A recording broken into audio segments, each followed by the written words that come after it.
Our PM session will start with a keynote presented by Dr. Ibrahim Gedeon, CTO TELUS, entitled Leveraging AI Towards Sustainability Goals. Welcome on stage. Usually if somebody's speaking after lunch, it's for a number of reasons. One is they're very quiet and you can continue with a nice luxurious nap and digest. This won't be the case, so I'm sorry about it. I have to tell you, I changed my presentation this morning, and I'll tell you why. So you're here to listen about what we're doing on sustainable AI, correct? For sustainability. I would love to tell you all about it, but there's a couple of fundamental things that I think we need to talk about as an industry. And I'd like to talk about the basics. So the reason we need artificial intelligence is to manage the complexity and reduce OpEx. Does anybody disagree? Like you guys, we're all agreeing, right? Of course, I'm brilliant, you guys are brilliant, and we're all agreeing. So now that we agree, I have to talk a bit about what I saw yesterday. I went with Salim al-Balushi and the team to what DO's done for the solar-powered base stations, which is pretty cool. But the amazing part is they're not doing it to cut down just the cost of the power. There's a bit of a responsibility for all of us, and that's what I'm saying. It's all around the world. It's the sustainability development goals. The thing that's missing for all of us, that's why I'm not going to talk about AI. The thing that's missing for all of us is it's not the same metrics. So before I start in a second, I want to ask two questions, please. I don't need an answer. I just think about it. Will you change your provider for a lower quality experience, but it's more green and sustainable? Just think about that. Would you guys do that? Do we, as telcos and operators, fight over who's the most sustainable telco with shitty quality? No, we don't. So that being the case, it's something we do for ourselves, one. And two, the other thing that we do for the goals is for a lot of, in Canada and North America, for our young employees and shareholders. So I changed the presentation to talk a bit about that we need the same metrics. So it's football season, and I'm so happy Morocco won. I was surprised Morocco won, but I was very happy. I had high hopes that would get more teams through, but good to get Morocco. Can you imagine in the sports world, if the fastest person alive, man, woman, or animal, there's no measure. It could be 100 meters, 200 meters, 150 meters. We would never have the fastest person. So I'm going to talk about what we're doing here. So I don't know how many of you are familiar with the development goals that the United Nations has laid down. They're pretty ambitious, like cutting poverty, making sure everybody has access to water, to bandwidth. What we've done at TELUS is, I wanted to share with you that to get down to the metrics, we've tried to normalize what we're doing as a telco. So zero waste, net neutral by 2030. And we've launched a number of programs on equal access as a company. So if you're a research organization, and in Canada, we give you access to all our data, anonymized, of course, for privacy. So we've started a couple of programs like Mobility for Good, Tech for Good, Internet for Good. But fundamentally, we're also got a program that our employees love and we've committed to.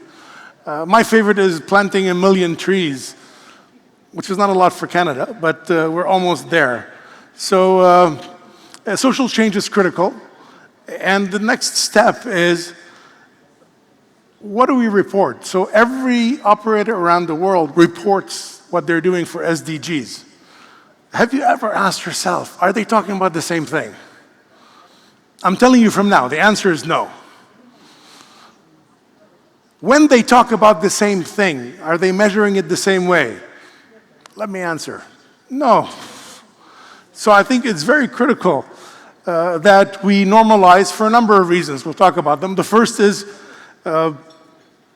there is a movement, at least in Canada and the US and most of North America, about investing in socially responsible companies. It's pretty cool stuff, right? But at the end of the day, I personally will invest in the company that makes me more money, but it's good if it's socially responsible. There's a big issue with clients. They do actually ask for it, as long as three things are maintained. The quality is there, the price is there, and the evolution is there. So then it becomes the fourth metric. So let's be very honest here. As long as the value is there, then you look at sustainability as the fourth pillar. It's critical for our young engineers and employees. They do look at this, believe it or not, and we cannot recruit if we're not sustainable. So there's a couple of friends, I see Rohit from AWS, they're having the same problem, right? Like there's no way they're gonna get fresh graduates if they don't have a program, believe me. Which is something weird, because when I was a young engineer, I just went where they paid me more money. So maybe we have a better generation now than us. And last but not least, there's a sustainability reporting. This will become a requirement, we believe. So that will get normalized. And I know in the Arab world, being a bit over or under is okay, so I have a timer going with an alarm to make sure I don't abuse my 15 minutes.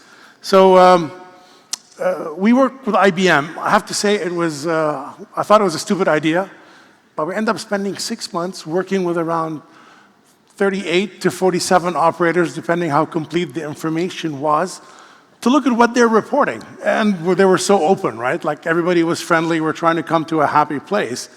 So we realized that even when we call it the same thing, we report on different goals. We measure them differently. And then we use what we call descriptive reporting. So I need to ask you another question. Which operator, including ourselves, is going to say, oh my God, we're not good at all? Or show lack of progress year after year? So we all end up looking at things that make us look really good. Descriptive reporting, what we call, which is a new term I learned. It's called descriptive reporting rather than metrics. And the third is, we love the Global Reporting Initiative, the GRI. I don't know how many are familiar, you might not care, but there is a format that everybody uses, but also it does only three things, or two things fundamentally, which is SDG 7 and SDG 13, so energy and emissions. But there's really a lot more stuff than that. So I wanted to share with you what we're found in our study, and the fact that the SDG emissions were, I realized something, I did something very stupid. Because I haven't come up here, which is really wrong. Like you should always come up and visit the sites you're gonna speak at. There's a big friggin' alarm clock over here. But my mobile is running the timer, so I feel good about myself. But this is good, it says I still have a few more minutes. So we choose to report randomly what makes us look good sometimes. So this is the result of the study. And you're gonna say, Ibrahim, you're an engineer. I'm a proud engineer. But what this tells us is two things. And please, so everybody's reporting on something.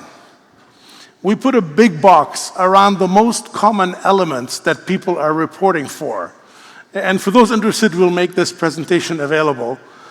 And what we realized is everybody's talking about SDG adoption. Very few, actually none of them, I have a presentation in the back, it's in the backup, are talking about the same thing. So that being the case, how can you make a decision? Cool, so when we talk about sustainable AI, you need proper data to apply AI, don't you think so? Okay, I can't see the faces, but I know I'm right. So this is the result of 6 months of work. And one of the cool things that I think came to us is even TELUS only reports on 6 things, and we're recommending 12 areas to report on. You remember when I told you, would you change operators for a lousy experience but more sustainable? And none of you guys said yes. If I said it was more sustainable, lousy experience, but cheaper, some of you might go there, right? Now, one more thing. Do bits per second cost money? I know as users, everything should be free, but they do cost money, right? They do generate unsustainable things, correct? Now, the second thing after this, which of us thinks they'll be using less data next year? Please raise your hand.